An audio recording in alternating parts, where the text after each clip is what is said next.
আচ্ছা, আপনি যখন চেয়ারম্যান ছিলেন আপনি এর আভাসটা পাননি? আপনার কাছে অনুরোধ অনুযোগ আসেনি চাকরি করে দেওয়ার? তখনকার শিক্ষামন্ত্রী ছিলেন অধ্যাপক ব্রাত্য বসু, তার সঙ্গে আমার কোনো গন্ডগোল হয়নি, কোনো ছিল না।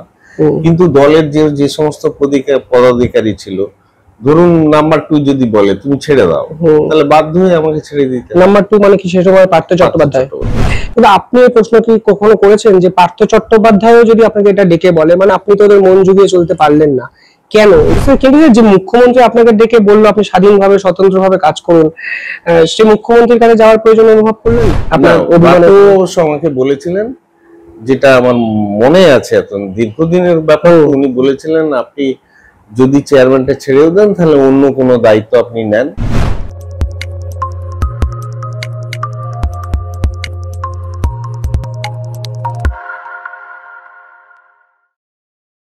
নমস্কার, আপনারা দেখছেন দ্য ইন্ডিপেন্ডেন্ট বেঙ্গল। আমি শিবম। এসএসসি দুর্নীতি শুধু রাজ্য নয়, মনে হয় দেশীয় রাজনীতিতে এক ছাপ ফেলতে শুরু করেছে, কারণ এই মামলা এখন সুপ্রিম কোর্টে বিচারাধীন। কিন্তু এসএসসি দুর্নীতি, এসএসসি চেয়ারম্যানদের ভূমিকা ধাপে ধাপে আলোচনা করতে গিয়ে উঠে আসছে একাধিক তথ্য। আজ আমি এসে পৌঁছেছি তৃণমূল জমানার প্রথম এসএসসি চেয়ারম্যান চিত্তরঞ্জন মণ্ডলের কাছে। স্যার, প্রথমে দ্য ইন্ডিপেন্ডেন্ট বেঙ্গলে আপনাকে স্বাগত। এবং এসএসসি চেয়ারম্যান এই পোস্টটা বর্তমানে অযোগ্য যোগ্য এই চাকরি প্রার্থীরা ঠিকঠাক ভাবে দেখছে না। আপনার সময় থেকে এই এসএসসি মানে শাসক দলের আমলে আপনি প্রথম এসএসসি চেয়ারম্যান, আপনার সময় এসএসসিটা স্যার কিভাবে চলতো? শুনুন, প্রথমে যে পোস্টগুলো থাকে সেগুলোকে অ্যাডভার্টাইজমেন্ট করতে হয়। অ্যাডভার্টাইজমেন্ট করে একটা যে পোস্টগুলো এসেছে সেগুলোকে একটা ধরে নিয়ে বিভিন্ন ক্যাটাগরি, বিভিন্ন সাবজেক্ট, বিভিন্ন যে ভাগগুলো আছে সেগুলো দিয়ে একটা অ্যাডভার্টাইজমেন্ট করা হয়। তার একটা নির্দিষ্ট নাম্বার থাকে, কিন্তু পরবর্তীকালে সেটা বেড়ে যায়, বাড়ানো হয়, এবং বিশেষ করে ইন্টারভিউয়ের আগে টোটাল নাম্বারটা ফিক্স করে দেওয়া হয়। তারপরে ইন্টারভিউটা হয়, তারপর রেজাল্ট বেরোয়, বেরিয়ে তারপর হয়ে যায়। সাধারণভাবে কনভেনশন হচ্ছে যে কতগুলো পোস্ট আছে সেটা কিন্তু ইন্টারভিউয়ের আগেই বলে দিতে হবে। আগে লিখিত পরীক্ষা কমপ্লিট হয়ে যাওয়ার পর সেটা বলে দিতে হবে। তারপরে সাধারণভাবে কনভেনশন হলো যে আর পোস্ট বাড়ানো যায় না, এইভাবেই চলে। কিন্তু পরবর্তীকালে তো অন্যরকম কিছু আমরা দেখছি এই ব্যাপার। এখন তারপরে আমার পরে অনেক চেয়ারম্যান চেঞ্জ হয়েছেন, অনেক কিছু হয়েছে, এবং আমি ছেড়েছি 13 সালের অক্টোবর মাসের শেষের দিকে। তারপরে ঠিক আমি সিকোয়েন্সটা কে কে এসছেন, কোথায় এসছেন, কি হচ্ছেন, সে খুব একটা খবর আমি রাখতে পারিনি। সেই জন্য ডিটেলসে তার পরবর্তীকালে কি হয়েছে সেটা আমি বলতে পারবো না। তবে কেস টেস হয়েছে, উত্তেজনা, অবস্থান বিক্ষোভ, এইসবের মধ্যে দেখে মনে হয়েছিল যে কিছু একটা ব্যাপার আছে। কিন্তু পরবর্তীকালে ধাপে ধাপে বিভিন্ন কোর্ট থেকে single bench, division bench, supreme court, আবার ব্যাক টু ডিভিশন বেঞ্চ, আবার টু সুপ্রিম কোর্ট, তারপরে বিভিন্ন ধরনের সওয়াল জবাব হচ্ছে, একটা ইন্টারিম স্থগিত আছে, এই পর্যন্ত আমার জানা। এর বেশি আর আমি বিশেষ কিছু এই ব্যাপারে বলতে পারবো না। স্যার, আপনি যখন চেয়ারম্যান ছিলেন আপনি এর আভাসটা পাননি? আপনার কাছে অনুরোধ অনুযোগ আসেনি চাকরি করে দেওয়ার? শুনুন, একটা জিনিস মাথায় রাখতে হবে যে চাকরি প্রার্থীর সংখ্যা থাকে লাখের অর্ডারে, ইন টার্মস অফ যে 5 লাখ 7 লাখ এই টাইমে, মানে মাল্টিপল অফ ল্যাক্স। চাকরিগুলো থাকে ইন টার্মস অফ হাজার। স্বাভাবিকভাবে বুঝতে পারছেন যে যেহেতু ডিমান্ড সাপ্লাইয়ের একটা প্রচুর ফারাক আছে, সেখানে অনুরোধ অবরোধ থাকবে, এটাই স্বাভাবিক। কিন্তু আমি চেয়ারম্যান হওয়ার পরে মাননীয় মুখ্যমন্ত্রী আমাকে পরিষ্কার বলে দিয়েছিলেন ওনার চেম্বারে ডেকে যে আপনি কিন্তু শিক্ষিত লোক, বিদ্যা বুদ্ধি আছে, নিয়ম কানুন বোঝেন, সাহস আছে, আপনি একটাও কম্প্রোমাইজ করবেন না। তার ফলে উনি যেহেতু প্রথম মুখ্যমন্ত্রী হয়েছেন, তাই কাজে কাজে আমার দায়িত্ব পড়ে যায় যে সেটাকে ঠিকঠাক মতো করা। তার ফলে কোনো অনুরোধ যে একবারে আসেনি সে কথা বলবো না, কিন্তু কোনো অনুরোধকে রাখার দায়িত্ব আমার আর ছিল না, যেহেতু মুখ্যমন্ত্রী বলে দিয়েছেন যে সঠিকভাবে করবেন, পরিচ্ছন্নভাবে করবেন। সেই জন্য আমার আর কোনো দায়ী ছিল না।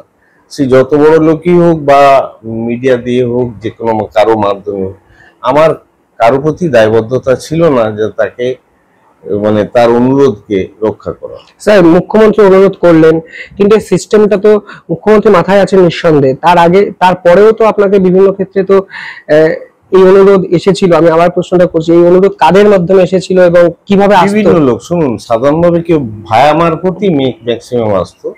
কাজে ভায়া মারফত হলে সেটাকে এখন ধরুন এমন কেউ একজন এসে বললো মুখ পাঠিয়েছেন, কাজে তার নামটা তো সঙ্গে সঙ্গে বিশ্বাস করা যায় না, কারণ সেই যে মিথ্যা কথা বলছে সেটা আমি, সেই জন্যই কেউ স্পেসিফিক পাঠিয়েছিলেন এই কথাটা আমি বলতে পারছি না, কিন্তু নাম অনেক মেনশন হয়েছিল।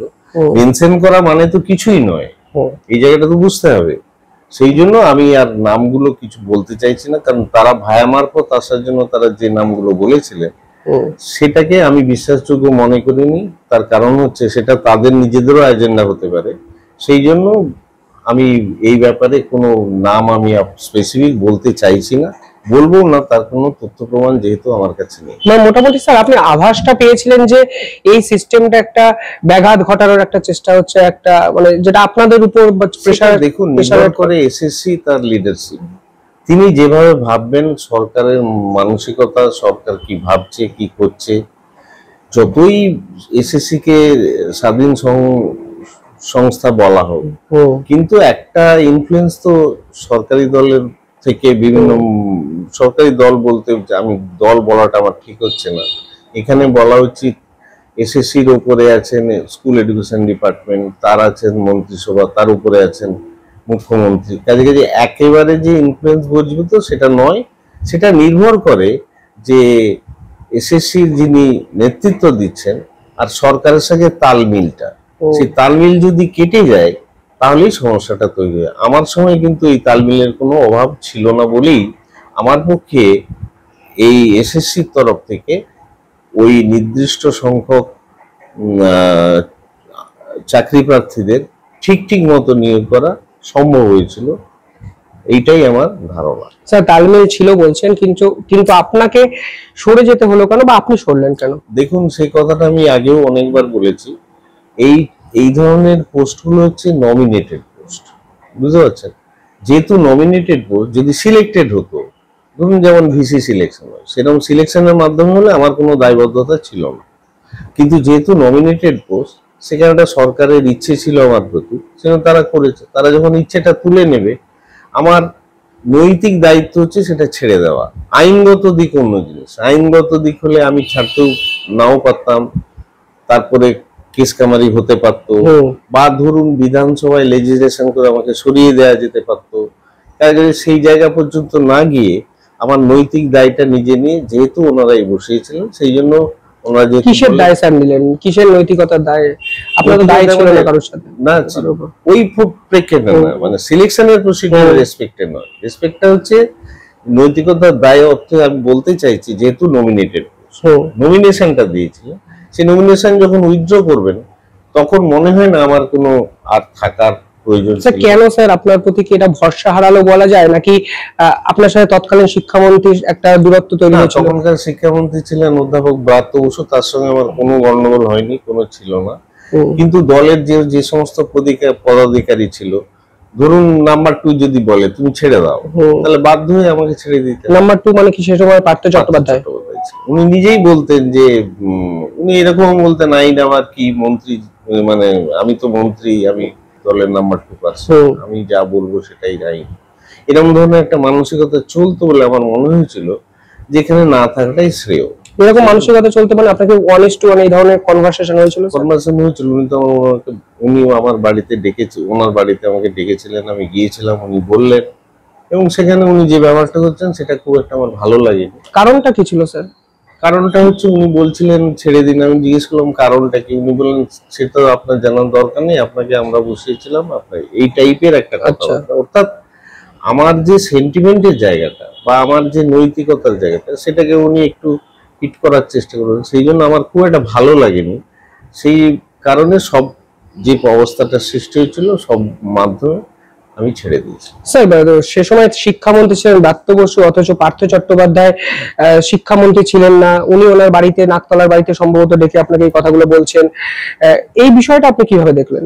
আমি যেমন দেখছি, শুনুন, প্রথম কথা হচ্ছে যে খানিকটা মন্ত্রিসভা তো খানিকটা দলের চিন্তা ভাবনার উপর একটা রিফ্লেকশন থাকে, ডাইরেক্ট থাকে সেটা বলছি না, একটা ইনডাইরেক্ট রিফ্লেকশন থাকে। আমিও যেহেতু রাজনীতিটা করতাম তখন তৃণমূলে 98 সালে ছিলাম, 98 সাল থেকে যুক্ত ছিলাম এবং আমি একটা সময় শিক্ষা সেলের রাজ্য সভাপতি হয়েছিলাম। কাজে আমি দলের ভেতরকার স্ট্রাকচারটা জানতাম, কিভাবে চলে সেটা জানতাম, কাজে কিভাবে চলে সেটা আমি জানতাম। এইসব জানার পরে আমার যা মনে হয়েছিল সার্কামস্ট্যান্সিয়াল সিচুয়েশনটা দেখে যে আমার সরে যাওয়াটাই শ্রেয় এবং উচিত। এবং যেহেতু আমি দলের শৃঙ্খলা মানি, দায়িত্বও এসে যায়। আমি যেমন চেয়ারম্যান ছিলাম সেই সময় একইভাবে, যদিও আমি চেয়ারম্যান থাকাকালীন কখনো রাজনৈতিক মন্ত্রে আমি যাইনি, কোনো রাজনৈতিক কাজকর্ম করিনি, সেটাও কিন্তু নৈতিকতার দায়। যেহেতু আমি চেয়ারম্যান আমি যেতে পারি, আমি কখনো যাইও নি, কোনো মিটিংয়ে ছিলামও না চেয়ারম্যান হওয়ার পর থেকে। কাজে নৈতিকতা যদি আবার আপনার খুব শক্তিশালী হয় তখন কিন্তু অনেক বাধ্যকতা আপনার নিজের মধ্যেই তৈরি হয়ে যায়। সেই বাধ্যকতা থেকেই কিন্তু আমি ছেড়ে দিয়েছি। স্যার আপনি তৃণমূল করতেন, শিক্ষা সেলের ছিলেন, একটা সদস্য ছিলেন গুরুত্বপূর্ণ, কিন্তু আপনি এই প্রশ্ন কি কখনো করেছেন যে পার্থ চট্টোপাধ্যায়ও যদি আপনাকে এটা ডেকে বলে, মানে আপনি তো ওদের মন জুগিয়ে চলতে পারলেন না, কেন? এই প্রশ্নটা কি আপনি নিজের মধ্যে করেছেন, কি পারলেন না করতে? আমি নিজের মধ্যে যেটা করেছিলাম, মনে হচ্ছিল হয়তো আমি আমার কাজকর্ম ওনাদের পছন্দ হচ্ছে না, বা ওই কাজকর্ম ওইভাবে চাইছেন না, বা অন্য কোনো গতিতে চলুক বা কোনো ডিরেকশনে চলুক এটা হয়তো চাইছে। সেগুলো তো এক্সপ্লিসিটলি বলা যাবে না, কারণ তার কোনো প্রমাণ নাই। সবকিছুই মানে there is a line between two lines, একটা কথা আছে, সেইরকম একটা জিনিসটা আমি রিড করতে পারতাম, সেই জন্য আমি ছেড়ে দিই। অনেক মাঝে অনেক গ্রে ম্যাটার ধোঁয়াশা ছিল স্যার, ধোঁয়াশা সবসময় থাকে। কিন্তু স্যার কিন্তু যে মুখ্যমন্ত্রী আপনাকে ডেকে বললো আপনি স্বাধীনভাবে স্বতন্ত্রভাবে কাজ করুন, সে মুখ্যমন্ত্রীর কাছে যাওয়ার প্রয়োজন অনুভব করলেন না? আমি করেছিলাম, চেষ্টাও করেছিলাম, কিন্তু যেখানেও কারো তিনি তখন সবে মুখ্যমন্ত্রী হয়েছেন তো বিভিন্ন কাজে ব্যস্ত ছিলেন, আমি চেষ্টাও করেছিলাম তাকে জানাতে, কিন্তু যে কোনো কারণেই হোক সেটা হয়ে ওঠে। তারপরে শিক্ষামন্ত্রী, তৎকালীন শিক্ষামন্ত্রী ব্রাত্য বসু যোগাযোগ করেছিলেন আপনার সঙ্গে, জানার চেষ্টা করেছিলেন আপনার অভিমানে? আমাকে বলেছিলেন, যেটা আমার মনে আছে, এত দীর্ঘদিনের ব্যাপার, উনি বলেছিলেন আপনি যদি চেয়ারম্যানটা ছেড়েও দেন তাহলে অন্য কোনো দায়িত্ব আপনি নেন। আমি বলেছিলাম না, আমি কোনো দায়িত্ব নিতে চাই, নমিনেটেড কোনো পোস্টে আমি আর যেতে চাই। তারপর থেকে স্যার 2014-16 এই বিষয়গুলো আমাদের সামনে আসতে শুরু করলো। স্যার ওএমআর শিট এসএসসি রাখতে পারলো না কেন, এই প্রশ্ন আসছে। নাইসা অনেক তথ্য এখানে আমাদের সামনে এসছে। স্যার এক্স্যাক্টলি ওএমআর শিট রাখার নিয়ম এসএসসির কি? সাধারণভাবে এই ধরনের পরীক্ষা আরটিআই এর যা নিয়ম কানুন আছে তাতে মোটামুটি 10 থেকে 12 বছর রাখতে হয়, কারণ এইসব কন্ট্রোভার্সি কেস হয়, সেই জন্য সতর্কতা অবলম্বনের জন্য এই জিনিসগুলো এতদিন রাখা হয়, যাতে করে জাস্টিফিকেশনটা দেওয়া যায় যে তারা যে সিলেকশনটা করেছে তার যৌক্তিকতাটা মিলবে এবং সেটা প্রমাণ দেওয়া যায়, সেই জন্যই রাখতে হয়। এখন ওনারা কেন রাখেননি, কেন পুড়িয়ে দিয়েছেন, সেই উত্তর তো আমি দিতে পারবো না, সেটা তো আদালত বলবে।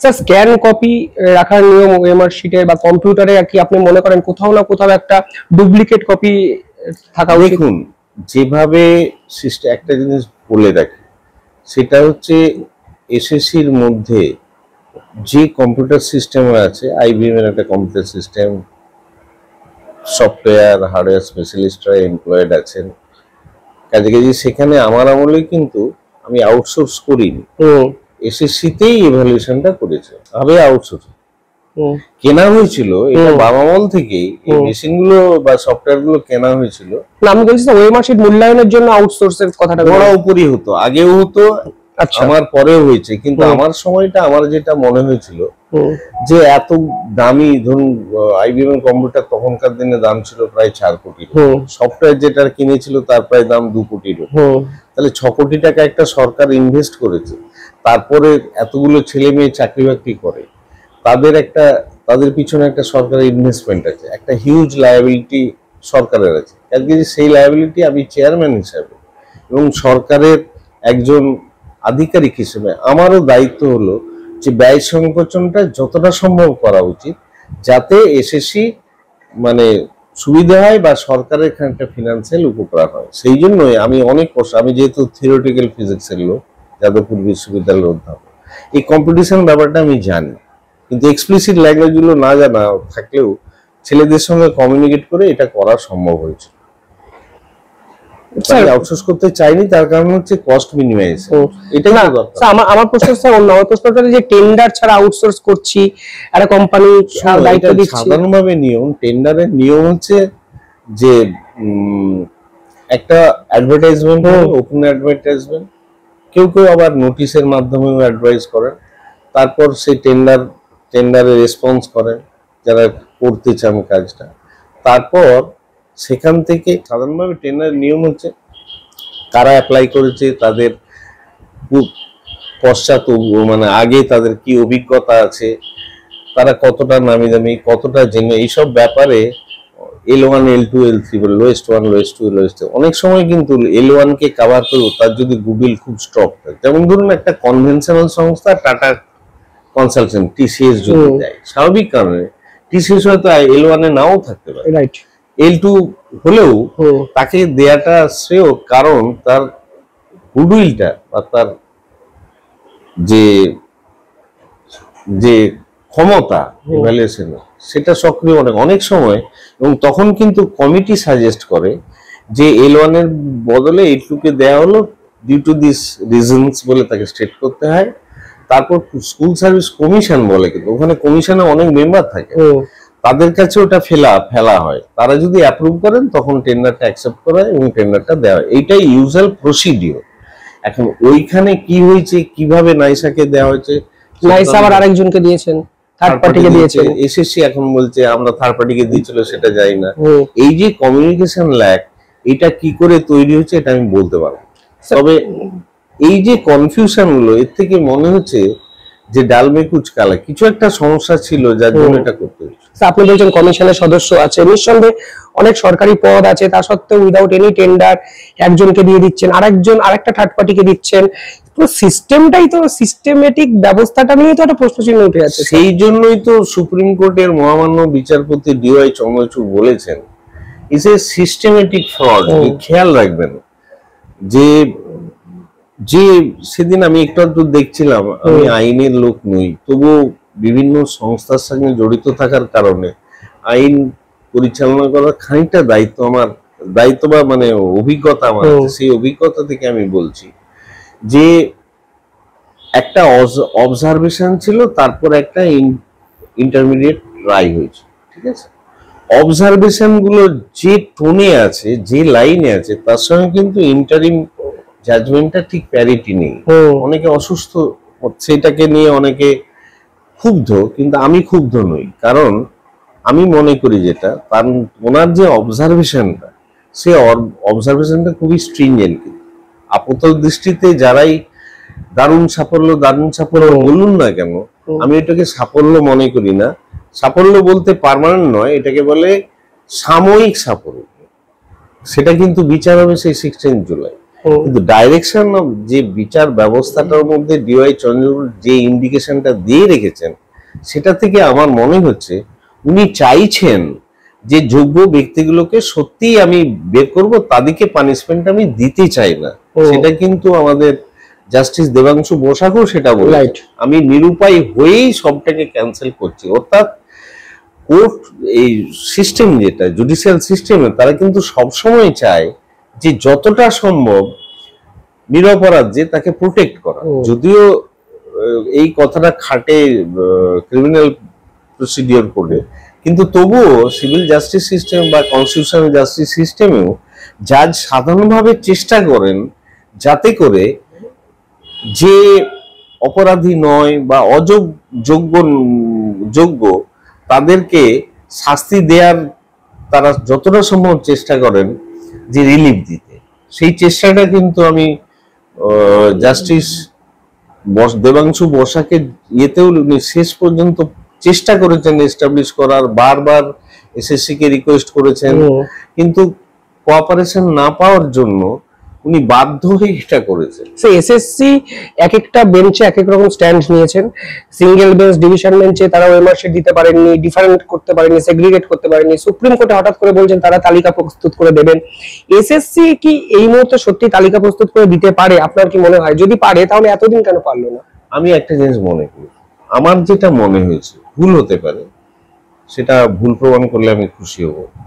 যেহেতু বিভিন্ন সময়ে বিভিন্ন স্ট্যান্ড গুলো ছিল, যেমন ধরুন সিঙ্গল বেঞ্চ ডিভিশন হচ্ছে অল্প বিস্তর খবর রাখার পরে বলছি, ওনারা কিন্তু স্বীকারই করেননি যে কোন ধরনের ইয়ে আছে। তার পরবর্তীকালে দেবাংশু বসাকের সামনে বলছেন 5,000-এর মতো আছে। তারপরে সুপ্রিম কোর্টে যেটা শুনলাম, এটা আমি কনফার্ম করতে পারি 8,000 সামথিং আছে। তাহলে এই যে ভেরিয়েশন, আমার যেটা মনে হয়েছে, হয়তো ভুল হতে পারে, এসএসসি চাইছে যে যতটা ড্যামেজ আছে তাকে মিনিমাইজ করতে। এটাই আমার মনে হচ্ছে। সেই করতে গিয়ে তো যোগ্যদেরও পাঠার বলির মতো ট্রিট করা হয়ে যাচ্ছে, সেটাই আমার কাছে খারাপ লেগেছে। কারণ কিছু কিছু প্রার্থী যারা চাকরি প্রার্থী ছিলেন বা চাকরি করছেন, তারা যে সমস্ত লেখাপড়া, তাদের মান অনেক আছে, অনেক সাবজেক্ট আছে যেখানে তারা বড় উপর ভালো ফল করে গেছেন পরীক্ষায়, পিএইচডি করেছেন, কেউ কেউ পোস্ট ডকেও অ্যাপ্লাই করেছেন। এই ধরনের ছেলেমেয়েরা, তাদের তো সাধারণভাবে প্রথম চাকরিটা হচ্ছে কলেজে, সেটা ছেড়ে দিয়েও তারা স্কুলে জয়েন করেছেন। এইরকম ধরনের শিক্ষক আসলে তো শিক্ষা ব্যবস্থাটা অনেক উন্নত হয়ে যাবে, এ ব্যাপারে কোনো সন্দেহ নেই। কারণ আমি মনে বিশ্বাস করি, এবং অনেকেই আমার সাথে একমত হবেন, যে West Bengal is the power house of human resource. এটা আমি মনে প্রাণে বিশ্বাস করি। কিন্তু দুঃখের বিষয়, যতগুলো সরকার স্বাধীনতার পরে এসেছে, কেউই সেই জায়গাটা এক্সপ্লোর করার চেষ্টা করেননি। এটা কেন আমি বলছি, তার কারণ হচ্ছে অর্থনৈতিক উন্নতির জন্য আপনার হয় ইন্ডাস্ট্রিয়াল ডেভেলপমেন্ট করতে হবে, বা ধরুন চাকরি বাকরি ক্রিয়েট করতে হবে, বা অন্য কিছু রিসোর্স আছে কিনা। এবং পশ্চিমবাংলার সেই রিসোর্সটাই হচ্ছে হিউম্যান রিসোর্স। সেই এক্সপ্লোরটা কিন্তু আগে করা হয়নি, এখনো হচ্ছে না। প্র্যাকটিক্যালি আমার সময়ে আমি যেটা চেষ্টা করেছিলাম, এই যদি আমরা এই ঠিক মতো পথে যেতে পারি, তাহলে যেটা হবে সেটা হচ্ছে যে ভালো ভালো টিচার রিক্রুট করলে যেটা হবে সেটা হচ্ছে যে শিক্ষা ব্যবস্থাটা উন্নত মানের হবে এবং শিক্ষার মানটা বাড়বে। আরো একটা জায়গা আছে, সেটা আমি বলি। আমার যে ঠিক মতো করার পিছনে একটা কারণ থাকতে হবে, কোনো একটা ড্রাইভ থাকতে হবে। সেই ড্রাইভটা ছিল এক, যে ওয়েস্ট বেঙ্গল যেহেতু power house of human resource, সেটাকে এক্সপ্লোর করা, শিক্ষার মানটা তুলে নেওয়া। দ্বিতীয় যে কারণটা ছিল, সেটা আমার কাছে ছিল সোশ্যাল ম্যানেজমেন্ট। সেটা কি না, যেমন ধরুন ধরুন লাখে ডিমান্ড, 1000-এ তার সাপ্লাই। কাজেই 1000 ছেলে যদি চাকরি পায়, 99,000 ছেলেকে ফিরতে হবে। কাজেই তার একটা ব্যর্থতার জন্য দুঃখ তার হবেই। কারণ আপনি তো চেষ্টা, আপনি যত সতী হন, 1 লাখ পোস্ট থাকলে 1 লক্ষ কিন্তু চাকরি দিতে পারবেন না। 99 যে খালি হাতেই বেরোবে, আপনি সহানুভূতিশীল হতে পারেন, দিতে পারবেন না। কিন্তু সেটা যেটা হবে, তাতে যদি দেখে বেস্ট অফ দ্য লট চাকরি পেয়েছে, বাকি যে 99,000, তারা দুঃখ হবে তাদের না পাওয়ার জন্য, কিন্তু তাদের মধ্যে কোনো ক্ষোভ তৈরি হবে। এই সোশ্যাল ম্যানেজমেন্টটাও হবে, অর্থাৎ এক ঢিলে 2 পাখি মারা যাবে। একদিকে বা তারা ভাববে যারা পায়নি, যে আমি যদি ভালো করে পড়াশোনা করি তাহলে আমি পেতে পারি, তার মধ্যে একটা আশার সঞ্চার হবে। তার ফলে ক্ষোভটা হবে না, বরং একটা পজিটিভ ডেফিনিট অ্যাপ্রোচ সোসাইটিতে শিক্ষিত কম বয়সী ছেলে মেয়েদের হাতে মনে মনে থাকবে।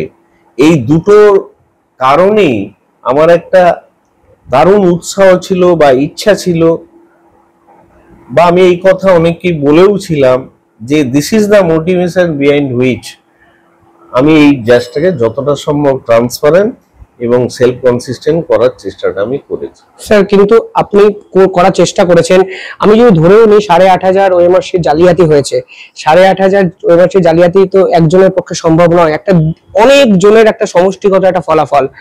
ফলে আপনার ওই ছেড়ে যাওয়া এসএসসি, আজকে কতজন করাপ্টেড মানুষ একসঙ্গে বসে আছেন। কারণ চন্দ্রচূড় এই প্রশ্ন তুলছেন, সরকারি চাকরির উপর যদি মানুষের ভরসা হারিয়ে যায়, ফলে সামাজিক একটা কোলাপস হতে পারেন।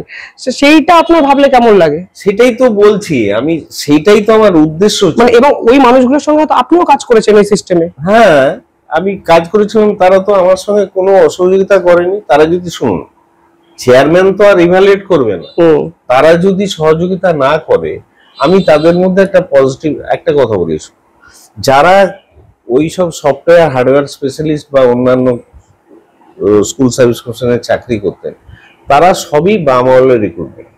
তাদের একটা আশঙ্কা ছিল যে এই নতুন সরকার এসে আমাদেরকে তাড়িয়ে দেবে। আমি কিন্তু সেটা করিনি, কারণ আমার যেটা মনে হয়েছে এরা চাকরি যেখান থেকেই পাক না কেন কারো পেটে লাথি মারাটা উচিত নয়, এটা আমার মনে হয়েছে।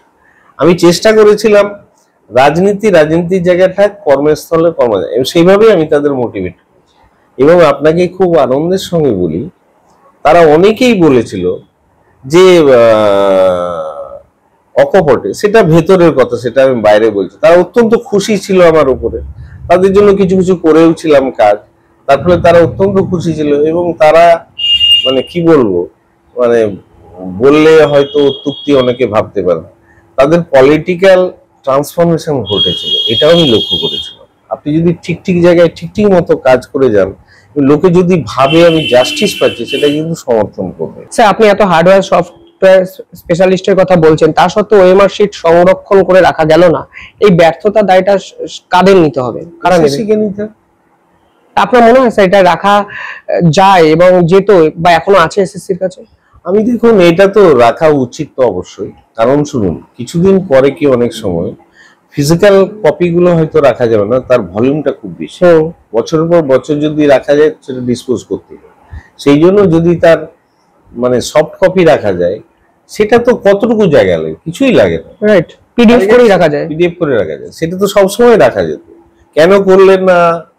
সেটা হয়তো এটা সাধারণভাবে শিক্ষিত নর্মাল সাধারণ চিন্তা ভাবনাই থাকে, সেটা যদি প্রেসারাইজড হয়, ডিস্টরশন আসতে শুরু করে, তার এফেক্টটা যা হয় সেটাই এসছে বলে আমার ধারণা। স্যার, বর্তমান যে এসএসসির অবস্থানটা দেখলে আপনার কেমন লাগে? এবং এসএসসি অবস্থান শুধু নয়, হাইকোর্ট, সুপ্রিম কোর্ট, একাধিক জায়গায় ভর্ষিত হতে হচ্ছে।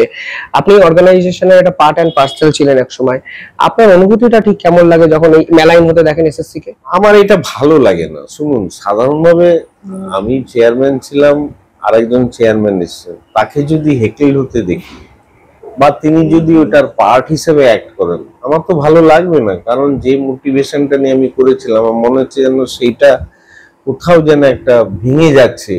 এটাও যেমন বেদনাদায়ক, তার একই সাথে একজন সতীর্থ বা কলিগকে এইভাবে বিদ্রুপ পেতে হচ্ছে দেখে আমার অবশ্যই খারাপ লাগবে। এটাই তো স্বাভাবিক মানুষের চিন্তা। আমার খুব একটা ভালো লাগছে। তবে আমার ধারণা এর সফট কপি কোথাও না কোথাও আছে, খুঁজলে হয়তো পাওয়া গেলেও যেতে পারে। এবং যেহেতু জাস্টিস চন্দ্রচূড় এতটা সময় দিয়েছেন এবং সিবিআই ইনভেস্টিগেশন করছেন, সিবিআইও হয়তো চেষ্টা করবে আরো কিছু, দিয়েছেন এই কারণে নাম্বার ওয়ান, যে সিবিআইও তার ইনভেস্টিগেশন চালিয়ে যাবে, হয়তো কোয়ার্সিভ মেজার না নিতে পারবে না, কিন্তু ইনভেস্টিগেশন চালিয়ে সেও হয়তো কিছু ডিফেক্ট ধরতে পারবে। এসএসসি কেও সময় দিল, তুমি সার্চ করো, কোথাও না কোথাও তোমার হয়তো আছে, এবং এই সার্চ করতে করতে হয়তো উনি খুঁজেও পাবেন বলে আমার ধারণা। অথবা আরেকটা কথা হচ্ছে, সিবিআই যে 3টে হার্ড ডিস্ক মিস্টার বানসালের কাছে জোগাড় করতো গাজিয়াবাদ থেকে, সেটা যদি বনসলকে সার্টিফাই করতে হবে যে এটাই হচ্ছে এসএসসির ওই পরীক্ষার রেজাল্ট, ফল সার্টিফাই করতে হবে নাম্বার, তাহলে ওইটা সে করবোরেট করবে। এরপর স্কুল সার্ভিস কমিশনকে ওটা করবোরেট করবে। যদি করবোরেট করে তখন কিন্তু এই হার্ড ডিস্কটা হবে একটা অথেন্টিক ডকুমেন্ট, রাইট? তার আগে হবে না, তা না হলে এভিডেন্স অ্যাক্টে ওটা আটকে যাবে। স্যার, এসএসসির কাছে তো কোনো মানে তথ্য নেই, তাহলে কি এটার সাথে এটা মেলাতে পারবেন এসএসসি? কারণ শুনুন, না পারার কোনো কারণ নেই, তার কাছে অ্যাটলিস্ট রোল নাম্বার জেনারেট করে অ্যাডমিট কার্ড গুলো তো পাঠানো হয়েছে, সেই সোর্সটা নিশ্চয়ই আছে, সেটা থাকবে। তাহলে কার নাম, কার রোল নাম্বার ওরা যদি স্ক্যান করে দেখে, ওটা তো খুব বেশি সময় লাগবে না। আচ্ছা, মানে কম্পিউটার দিয়ে করে চেক করে নেওয়া। বলছি ওটা এডিটেড কপি অনেক সময় হতে পারে এসএসসি এর কাছে যেটা আছে, তো সেখানে একটা কনফিউশন ক্রিয়েট হয়েছে। আরেকটা বিষয়, সুপ্রিম কোর্ট বলেছেন যারা আরটিআই করে নাম্বার জেনেছিলেন তাদেরও নাম্বার যে 100% ঠিক বলা হয়েছে, সেটা নিয়ে একটা বড় প্রশ্ন ছিল। সেটা তো ছিল, ওই যে বললাম না, যেটা যেগুলো আমরা অবজারভেশনে জেলেছে, অবজারভেশন যে আরটিআইটাও টেন্টেড, এই কথা বলেছেন, রাইট? এবং প্র্যাকটিক্যালি সিবিআই যেটা পেয়েছে ওই হার্ড ডিস্কের সঙ্গে এটা অমিল থেকেই তো পেয়েছে, কম্পারিজন ছাড়া তো বোঝা যাবে না। সেই কম্পারিজন করেই তো বলেছে। আর তাছাড়া আরেকটা জিনিস যেটা আমার মনে হয়েছে, আমি আইনজ্ঞ নই, কিন্তু দেখুন আরটিআই এর ছেলে মেয়েরা যখন আরটিআই করেছে 18 সালে, 20 সালে, 22 সালে, এসএসসি কিন্তু তাদের আরটিআই রিপ্লাই করেছে। যার জন্য দেখবেন বেশ কিছু ছেলে এখন ধর্ণা মঞ্চে তারা বলছে এই তো আমাদের ওয়ে, রাইট, আমাদেরও বলেছে ইন্টারভিউতে। ঠিক আছে, সেটা বলছে তারা কোত্থেকে না, তারা পেয়েছে এসএসসি থেকে। এসএসসি কে দিল কে? এসএসসির পরিচালনা সমিতি। তার মানে তাদের যে সোর্সটা তারা করোবরেট করেছে বলেই তো দিচ্ছে, কিন্তু এই ইনডাইরেক্ট প্রমাণটা এভিডেন্স অ্যাক্টে প্রমাণ করে না যে ওই হার্ড ডিস্কটাই এটা। হ্যাঁ, কারণ এসএসসি এর তথ্য থাকলেও এটা জোরালো ভাবে এসএসসিও বলতে পারবে না যে এটা সঠিক তথ্য, বিকজ এটা ম্যাচ হয়নি এখনো কোথাও গিয়ে। সেটাই কাজে এখন যেটা আমার মনে হচ্ছে যে সলিউশনের দিকে সদিচ্ছা একটা থাকা উচিত। যে সমস্ত, আমি মনে করি যে সমস্ত টপ ক্লাস ভালো ভালো ছেলেমেয়েরা আছে তাদের যারা অলরেডি শিক্ষকতা করেছেন, তাদের মধ্যে যারা ব্রাইটার স্টুডেন্ট, উজ্জ্বল ছেলেমেয়েরা আছে, তাদের যেটা বের করা যে তারা জাস্টিফাইড। আজকে খুব দুঃখের বিষয়, যারা সত্যিকার ভালো ভালো ছেলেমেয়েরা চাকরি পেয়েছে, চাকরি করছেন, তাদেরকেও মুচলেখা দিতে হবে যা অর্ডারে আছে, তাদেরকেও বলতে হবে যদি fine wrong I should be punished. কিন্তু তারা জানে না ওরা যোগ্য প্রমাণিত হবেন নাকি, ওদের হাতেই নেই পুরো বিষয়। সেই জায়গাটাই কিন্তু আমার যা মনে হয়েছে, রায় দেখে আমার মনে হয়েছে, আমার ধারণা, এটা আমি ল স্পেশালিস্ট নই, আইনে বিশেষজ্ঞ নই, কিন্তু তবুও বলছি জাস্টিস চন্দ্রচূড় চেষ্টা করছেন তার সাধ্য মতো যে যাতে সত্যি যোগ্য প্রার্থীদের একটা জাস্টিস দেওয়া যায়, সেই চেষ্টাটা উনি চালিয়ে যাচ্ছেন। সেই জন্য ট্রায়াল অ্যান্ড এরর মেথডে, যেমন দেখুন ট্রায়াল অ্যান্ড এরর মেথডেই কিন্তু বেরোচ্ছে। দেবাংশু বসা ছিল 5000 বা ওটা হয়ে গেল 8000। উনি চাইছেন যদি আরো মানে অযোগ্য গুলোকে বের করা যায়, খুঁজে যতটা পারে। মনে হয় না এসএসসি এটা ইন্টেনশনালি টাইম কিল করছেন একটা? আলটিমেটলি কবেকার পরীক্ষা, রাস্তায় বসে আছেন চাকরি প্রার্থীরা, সুপার নিউমেরিক পোস্ট এসএসসি সরকার মারফত তৈরি করার একটা নির্দেশ পেয়েছেন, ফলে এটা তো একটা টাইম কিলিং একটা পুরো বিষয়টা হয়ে যাচ্ছে। অবশ্যই, এবং এই সে তো অবশ্যই, কারণ আমি একটা কথা বলি, আমি যখন এসএসসি পরিচালনা করছিলাম তখন গুজরাটের মুখ্যমন্ত্রী ছিলেন মাননীয় নরেন্দ্র মোদী। উনি আমাদের প্রিন্সিপাল, ওনার চিফ সেক্রেটারি আমাদের প্রিন্সিপাল সেক্রেটারিকে বলেছিলেন, আমি কতগুলো ইনোভেশন জিনিস করেছিলাম। একটা হচ্ছে নাম্বার 1 ট্রান্সপারেন্সির জন্য, আর একটা হচ্ছে বেটার ডেভেলপমেন্টের জন্য, দুটো পার্ট ছিল। সেগুলো ডিটেলসে বলছি না, সে অনেক সময় চলে যাবে, আপনারও টাইম নেই, আমি বলবো না। সেটা কোথায় গুজরাট আর কোথায় ওয়েস্ট বেঙ্গল, তার সামান্য একটা এসএসসি চেয়ারম্যান, কিছুই না, অ্যাডমিনিস্ট্রেশনের একটা ক্ষুদ্র বিন্দু না, সেটাও কিন্তু গুজরাট খবর রাখে। এবং ওখান থেকে আমাদের প্রিন্সিপাল স্যারকে বলেছিলেন, সেটা ঠিক পুজোর আগে বলেছিলেন, উনি কতগুলো সাংঘাতিক ইনোভেশন করেছেন, ওইগুলো আমরা ওনাকে নিয়ে আসবো, ওনার কাছে আমরা ট্রেনিং দেব, ওনার যাতায়াত ফেয়ার দেবো, টিএ দিয়ে দেবো, সব দেবো, আমরা ওইটা শিখে নেব, নিয়ে আমাদের এখানে অ্যাপ্লাই করব। কিন্তু তারপরে পুজোর পরে আমি ছেড়ে দিলাম, তাই ওইটা মেটেরিয়ালাইজ করেনি। তার পরবর্তীকালে দেখলাম 14 সালে মে জুন মাসে যখন মাননীয় নরেন্দ্র মোদী প্রধানমন্ত্রী এলেন, এর আগে ছিল all India medical entrance examination বা এরকম টাইপের, নামটাকে উনি চেঞ্জ করে দিলেন নিট। এবং সবচেয়ে মজার ব্যাপার, এই যে মেথডোলজিটা আমরা করছিলাম তার একটু ভার্সন আরেকটু আপগ্রেড করে তিনি কিন্তু নিটটা চালাচ্ছে। আজকে দেখুন 10 বছর হয়ে গেল, এই কয়েকদিন আগে নিট 5 তারিখ হলো, হয়ে গেল। আজকে আগে দেখতেন যে medical examination, entrance examination, qualification নিয়ে ঘুষ টুস নিয়ে প্রায় 1 মাস ধরে পাতার পর পাতা, কোটি 10 কোটি এইসব খবরগুলো থাকতো, এখন আছে? নেই। কেন না? অর্থাৎ আমি যেটা বলতে চাইছি, সদিচ্ছা, মাননীয় প্রধানমন্ত্রী নরেন্দ্র মোদীর সদিচ্ছা ছিল যে এটা ট্রান্সপারেন্ট হোক, সেই জন্য ইমপ্লিমেন্টেড হয়েছে। তার জন্য উনি তৈরি করেছেন ন্যাশনাল টেস্টিং এজেন্সি, সেই ফর্মুলেশন গুলোও করেছেন। সেই জন্য আমি বলতে চাই, কোন রাজ্য বা কেন্দ্রের শাসন ব্যবস্থায় যারা শাসক থাকেন তার আনুষঙ্গিক যে সমস্ত প্রতিষ্ঠানগুলো আছে তাদের সবার যদি একটা সদিচ্ছা থাকে, কোনো সমস্যা এই সমস্যা নয় এবং স্বচ্ছভাবেই করা যায়, তাতে সাধারণভাবে সবাই সন্তুষ্ট হবেন, এটা আমার ধারণা। কারণ এক্সপিরিয়েন্স নিড। অবশ্যই সদিচ্ছা থাকলে, ইচ্ছা শক্তি থাকলে হয়তো স্বচ্ছতা একটা বিন্দুতে গিয়ে থাকে, মানে ইচ্ছা করলেই স্বচ্ছতার সাথে সবকিছু করা যায়, কিন্তু সদিচ্ছা কি ছিল? মনে হয় নয়। অন্তত স্বচ্ছতার প্রশ্নে সদিচ্ছা সব গুলিয়ে গোলারুটি টাইপের হয়ে গেছে। আপাতত সুপ্রিম কোর্টের বিচারপতিরা অবজারভেশনে একাধিক কথা বলেছেন, একটা অন্তর্বর্তীকালীন স্থগিতাদেশ দেওয়া গেছে, কিন্তু এটাই হয়তো শেষ নয়। এসএসসির মুখ পুড়ছে, যা দেখে অত্যন্ত ক্ষুব্ধ, দুঃখিত এসএসসির প্রাক্তন চেয়ারম্যান চিত্তরঞ্জন মণ্ডল। অসংখ্য ধন্যবাদ স্যার। ধন্যবাদ আপনাদেরও। কমেন্টে জানাবেন আপনাদের এসএসসি রিলেটেড কোনো প্রশ্ন থাকলে, আমরা সেই প্রশ্ন আরো একবার স্যারের কাছে এসে জিজ্ঞাসা করার চেষ্টা করব। অসংখ্য ধন্যবাদ স্যার। ধন্যবাদ।